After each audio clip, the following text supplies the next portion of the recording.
ഭയങ്കര ചൂടല്ലേ, ചൂട് സഹിക്കാൻ പറ്റുന്നില്ല. ശരീരത്തിൽ നിന്നുള്ള ഇങ്ങനെ വേർത്തിങ്ങനെ ഇതാവുന്നുണ്ട്. ചൂട് സഹിക്കാനേ പറ്റുന്നില്ല. എനിക്ക് പൊതുവിൽ ചൂട് കുറച്ച് കൂടുതലാണ്.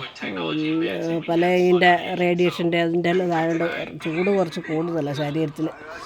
എങ്ങനെയാ ഇനി മുന്നോട്ട് ഈ മാർച്ച് ഏപ്രിലെല്ലാം പോകാമെന്നുള്ള അറിയില്ല. കുളത്തിലെങ്ങാൻ പോയിട്ട് കിടക്കുകയോ മുങ്ങാറ്റം ചെയ്യേണ്ടി വരും, കുളത്തിലോ പുഴയിലെങ്ങാൻ. അല്ലാണ്ട് ഇതെങ്ങനെ സഹിച്ച് നിൽക്കും എന്നുള്ളത് ഒരു പിടുത്തമില്ല. ഏത് ചൂടായാലും എന്തായാലും ഞമ്മക്കോട്ട് ചായ ഒന്നും ഇട്ട് ഒഴിവാക്കാനേ ഇല്ല. ചൂട് ചായ കുടിക്കണം. 4 മണിയാകുമ്പോഴത്തേക്ക് ചായ വേണ്ടി വരും. ചായ കുടിക്കുമ്പോഴത്തേക്ക് ഉള്ളതിൽ ചൂട് കുറച്ച് കൂടും. ഇന്നത്തെ ചായക്ക് കാര്യമായിട്ടൊന്നുമില്ല. കണ്ട കോഴിക്കാല് ഞാൻ ഇത് ഉണ്ടാക്കിയതല്ല കേട്ടോ, ഞാൻ ഇത് വാങ്ങിയതാണ്. ഉണ്ടാക്കലുണ്ട്, ഇതിലും നല്ല ടേസ്റ്റിൽ ഉണ്ടാക്കുകയും ചെയ്യും. പക്ഷേ ഇന്നിപ്പം റേഷൻ പീടിയെല്ലാം പോയിട്ട് വന്ന സമയത്ത് വരുമ്പോൾ 2 വാങ്ങിയതാണ്.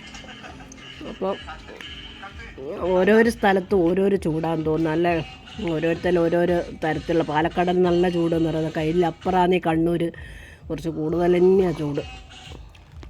അപ്പോൾ എല്ലാവരും ചായ എല്ലാം കഴിഞ്ഞാൽ ഞാനും കുടിക്കട്ടെ.